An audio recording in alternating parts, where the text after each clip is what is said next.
Hello, friends. This is Dave Hurwitz, executive editor at ClassicsToday.com, here with another box. Yes, there's more than one, of Shostakovich music for film.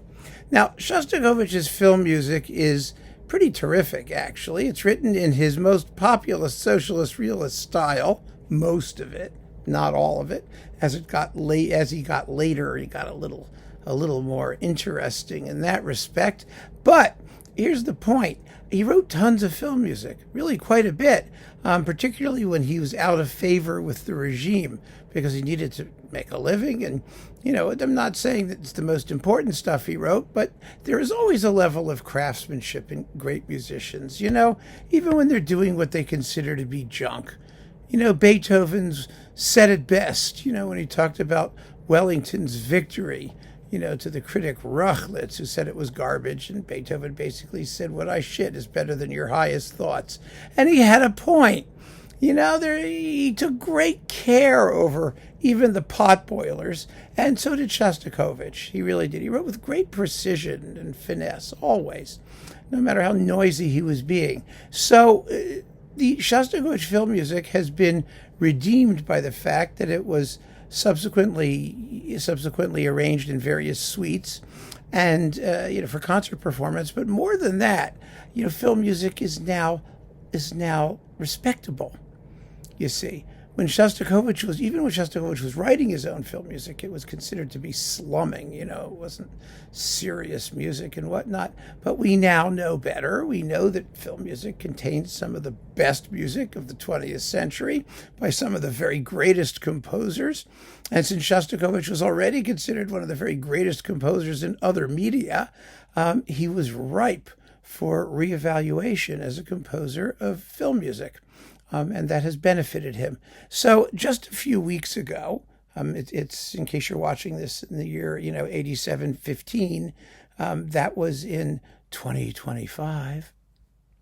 Way back then, in 2025, we talked about this marvelous 7-disc edition on Capriccio of Shostakovich film music, but there is also, now just released, a 7-disc edition on Naxos. Yeah. And the comparison is really quite interesting. It's obvious. We have to compare the two. The irony, of course, is that Naxos owns Capriccio. So it's almost having two things on Naxos. The performers are totally different. Here for Capriccio, we had the Deutsche Symphony Orchestra Berlin and the Berlin Radio Symphony and some other people with Mikhail Yurovsky and James Judd and Leonid Grin. Here, on the other hand, we have, let's see who's doing this. We've got the Basel Sinfonietta, the Frankfurt Radio Symphony, the Deutsche Staatsphilharmonie Rhineland-Pfalz, the Polish National Radio Symphony Orchestra, and conductors that's all with Mark Fitzgerald, who's very, very fine. I mean, they're all very good. And the Moscow Symphony under Adriano, who's a film music classic, iconic conductor, and the Russian Philharmonic Orchestra under Dmitry Yablonsky. Now, they're all capable. All of the recordings are decent. All the performances are very good. They're pretty good. I mean, they're good enough. Let's put it that way. We're not going to start talking about, the Berlin Philharmonic. They're all very, very good and capable. That's the point. And, well, what's the programming? Okay, you ready? So, both of these things contain The New Babylon, Shostakovich's largest and arguably greatest film score. It's a silent movie score. It's like 2 solid hours of music. Most Shostakovich film cues are in closed forms. They survive independently one way or another. I mean, some of them aren't, but a lot of them are. And The New Babylon is in his getting in trouble style. That is the first piano concerto, Fourth Symphony, Symphonies 2 and 3, that sort of stuff. It's in that sort of more modern acerbic style. It's a wonderful film score. It really is. It's perfectly listenable on its own. The performances are quite different. This one uses a full symphony orchestra.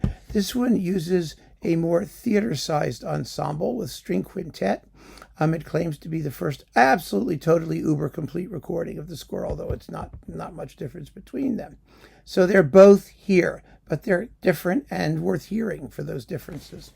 Otherwise, let's see what we have in here, and which is not in here. After that, we've got Ogna, Alone, which is a wonderful score, and both of them have it. Then we've got The Girlfriends and Love and Hate. That's on disc number 4 in here. Those are not in here. The Fall of Berlin, they are both here. The Unforgettable Year 1919 Suite. Let's see. That is in here, and it's not in Capriccio. The Gadfly, we get the complete score here on Naxos. On Capriccio, you get the suite. It's a very substantial suite. I don't know if there's much advantage to having the complete score. I really don't, because the suite's a big, long thing with tons of really fine music. Excerpts from the Counterplan are in here, not here. And lastly, the complete Hamlet. Here you have the suite from Hamlet on Capriccio. So that's what you get. Now, in addition, let's just be clear, on Capriccio you get 5 days, 5 nights, a whole disc of King Lear, because Shostakovich did it twice. He did incidental music and he did a film score. And you get all of that on the Capriccio set. You get Zoya, the suite, the Golden Mountains, and the Maxim Film Trilogy suites on disc 6. And so those are separate. It seems to me that if you really, really care about Shostakovich film music, and who doesn't? I mean, really? You should have both sets. They're not expensive, and they're very, very good. And the overlap, the biggest overlap, which is the New Babylon, is different enough to justify acquiring more than one version.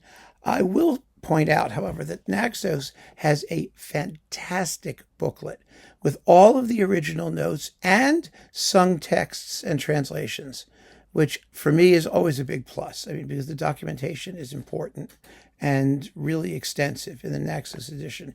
So if you're getting only one, I'd have to say, after absolutely agonizing thought and weighing everything and balancing and doing all that stuff, I would get the Naxos box. But like I said, if you care about Shostakovich, the film music, you got to have both. You really do. But still, it's wonderful to have so much Shostakovich film music readily available. All of these things, by the way, were released before on individual discs, so you may well have some of them anyway. But if you're looking for a box, Naxos is your baby. So keep on listening, friends. Thanks so much for joining me. Take care.